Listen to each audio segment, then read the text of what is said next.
हरियाणा कांग्रेस का मिशन 70 पार।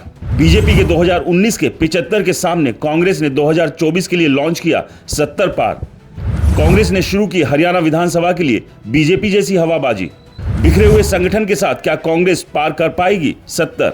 साल 2019 हरियाणा विधानसभा चुनाव। बीजेपी ने विपक्ष को चुनाव से पहले ही परास्त करने के लिए 75 पार का एक ऐसा जाल बुना जिसमें कांग्रेस उलझ कर रह गई।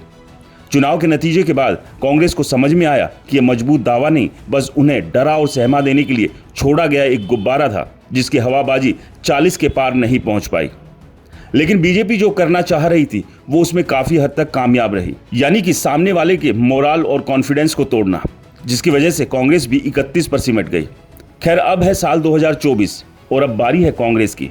लोकसभा में 5 सांसद जीतने के बाद हुड्डा साहब और उनके गुट वाली कांग्रेस फुल टशन में है और इसी टशन के चलते कांग्रेस ने हरियाणा विधानसभा चुनाव के लिए 70 पार का धांसू फीचर वाला नारा दे दिया है।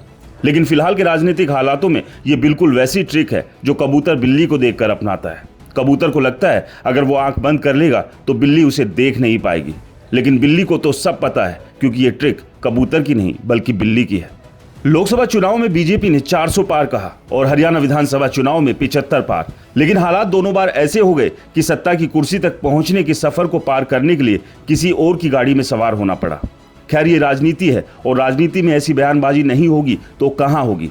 बाकी जिस तरह से कांग्रेस ने लोकसभा चुनाव में न केवल बीजेपी से 5 सीटें छीन ली बल्कि बीजेपी के वोट शेयर को भी कम किया है, उससे पार्टी के पास विधानसभा चुनाव के लिए बड़ी एज तो है, जिसका फायदा कांग्रेस हर हाल में उठाना चाहेगी। और यही वजह है कि कांग्रेस ने अभी से 70 पार का नारा बुलंद कर दिया है। लेकिन कांग्रेस के सामने कुछ अच्छा है तो वहीं कई बड़ी चुनौतियां भी हैं जो बड़े नेताओं की आपसी लठबाजी में साफ नजर आती है। इस खबर को लेकर आपकी क्या राय है, हमें कमेंट्स कर जरूर बताएं। चैनल को सब्सक्राइब नहीं किया है तो चैनल को सब्सक्राइब करना ना भूलें।